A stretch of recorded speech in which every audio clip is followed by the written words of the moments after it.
Belinda and HarperAudio Australia present this unabridged recording of Head for the Hills, written by Tricia Stringer and read by Rebecca Macauley.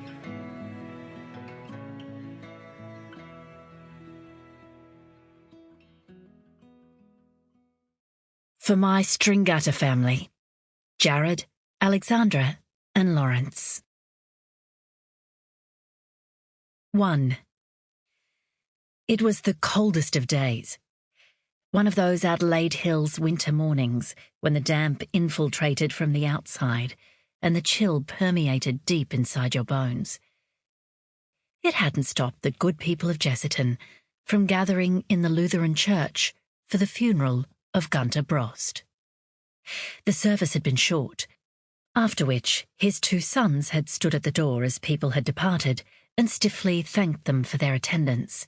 Then they'd climbed into their smart hire car and driven away. Margot Pedrick and her husband Dennis had lived next door to Gunter since they'd married and had built their home on the rolling hills beside his property. Margot had been prepared for his son's lack of courtesy. They'd lost touch with the community they'd grown up in. Once they'd left, she'd asked those still braving the cold and lingering outside the church back to her home. It was almost lunchtime, and she'd made 2 big pots of soup and purchased lots of crusty bread. There were slabs of cake and plates of biscuits to go with tea or coffee, and of course there were gluten-free biscuits, eggless cake, and a vegan slice. Great spread as always, Margot. Martin Threadgold joined her. He was a tall man, but hunched in a way that made his jacket appear to be slipping from his shoulders. Margot badly wanted to brush away the large cake crumb that had caught in his beard. "I'm glad I could do something for our dear neighbour," she said. "Gunter's sons couldn't wait to leave. It's a pity they weren't a close family.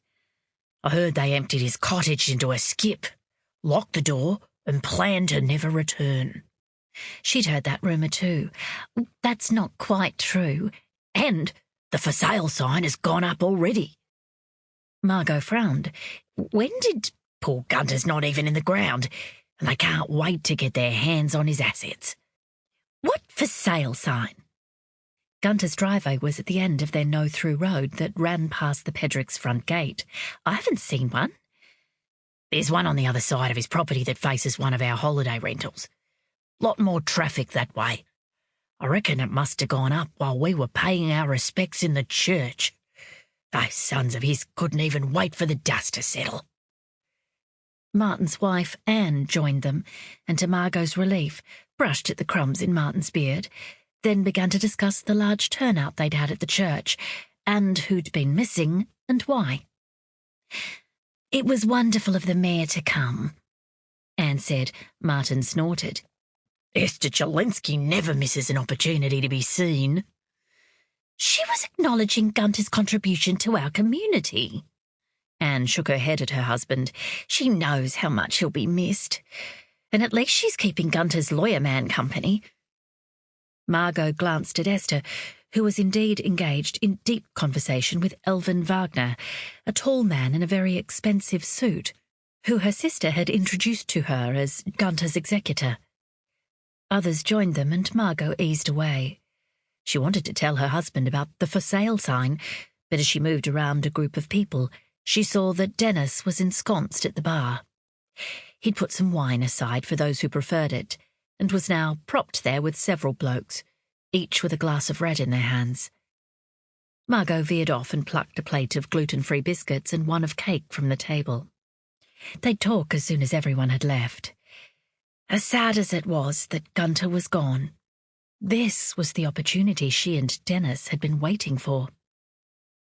She moved among her guests, offering food or a comfortable chair if they required one, content in her role as host.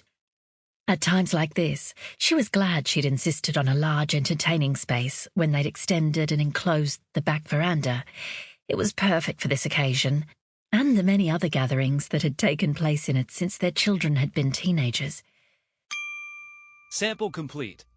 Ready to continue?